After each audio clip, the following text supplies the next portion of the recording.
राह कुर्बानियों की ना वीरान हो, तुम सजाते ही रहना नए काफिले। इबादत क्या होती? इबादत कर्मकांड से जुड़ी कोई क्रिया नहीं है, बल्कि इबादत रूह के कद का ऊंचा आयाम है।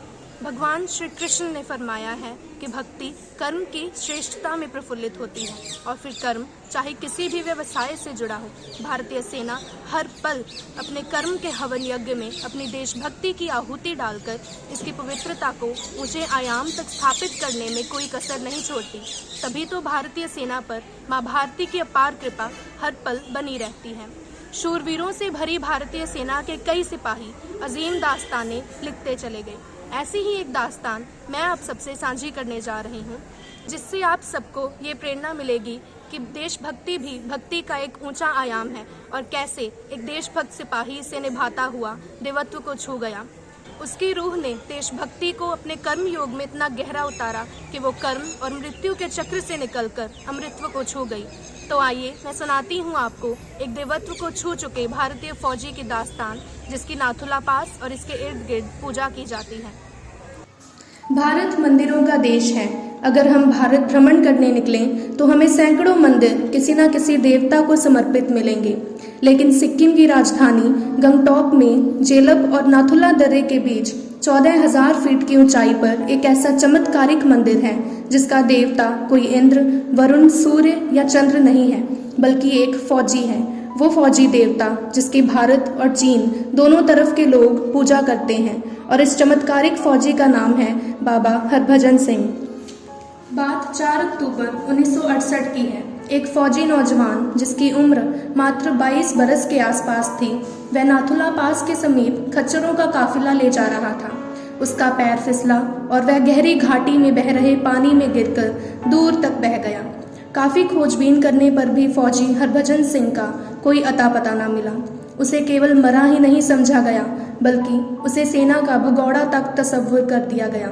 कुछ दिन बीते और फिर एक ऐसी घटना घटी जिसे हम, आप और विज्ञान की दुनिया अंधविश्वास का नाम देती है। कहते हैं कि फौजी हरभजन सिंह कुछ समय के बाद एक दिन अपने फौजी मित्र के सपने में आए। उन्होंने उसे सपने में अपने शरीर का पता बतलाया। सबकी आंखें हैरानी से तब फटी रह गई जब सपने वाली बात एकदम सच साबित हुई और फौजी हरभजन सिंह का शरीर उसी स्थान पर बर्फ के नीचे दबा हुआ मिला। सेना के रस्मों रिवाज का पालन करते हुए फौजी हरभजन सिंह के शरीर का अंतिम संस्कार कर दिया गया। लेकिन इसके आगे की जो कहानी शुरू हुई उसने सरहद के दोनों ओर एक हलचल सी पैदा कर दी थी। नाथुला दर्रे के पास सरहद के उस पार चीनी सेना को एक सिपाही हर मौसम और समय के किसी भी पहर में घोड़े पर सवार सीमा पर गश्त करता हुआ नजर आता। जब चीनी सेना ने इस बात की पुष्टि की तो भारतीय सेना अधिकारी स्तब्ध रह गए, क्योंकि दिखाई देने वाला सैनिक फौजी हरभजन सिंह था। हलचलें और बढ़ी और फौजी हरभजन सिंह ने सीमा पर ड्यूटी के दौरान झपकी लेते भारतीय सिपाहियों को शपथ लगाकर जगाना शुरू कर दिया। यही नहीं, फौजी हरभजन सिंह की आत्मा ने सरहद पार भारत के विरुद्ध होने वाली गतिविधियों के प्रति जागरूक करना आरंभ कर दिया।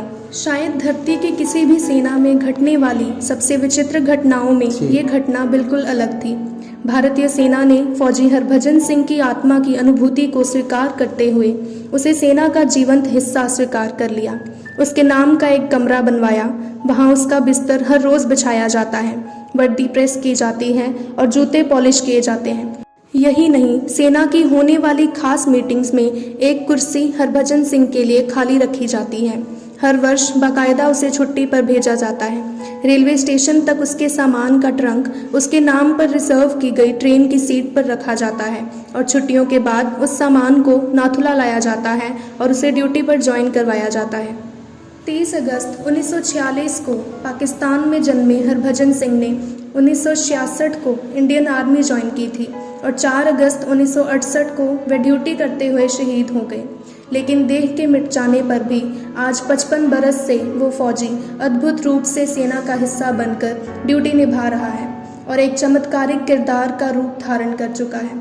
आज वह फौजी हरभजन सिंह नहीं, बल्कि बाबा हरभजन सिंह हो चुका है। उसके नाम का मंदिर भारत और चीनी लोगों में चर्चा का विषय है। यहाँ के जल का प्रसाद रोगों से मुक्ति देता है और 13,000 फीट की ऊंचाई पर बना बाबा हरभजन सिंह का मंदिर नाथुला धाम का रूप ले चुका है। भारत सरकार ने फौजी हरभजन सिंह को महावीर चक्र देकर सम्मानित किया है। तो मेरी बताई गई ये सच्ची कहानी ये प्रेरणा देती है कि भारतीय सेना की रगों में वो खून दौड़ता है जो मरकर भी देश की मिट्टी से जुड़ा रहता है। तो दिल से एक सलाम शहीद हरभजन सिंह को और दिल से सजदा है भारत की सेना को। मैं नवजोत कौर कक्षा 12वीं की छात्रा बल कला विद्यालय अमृतसर। जय हिंद जय भारत। जो खून गिरा पर्वत पर वो खून था हिंदुस्तानी, जो शहीद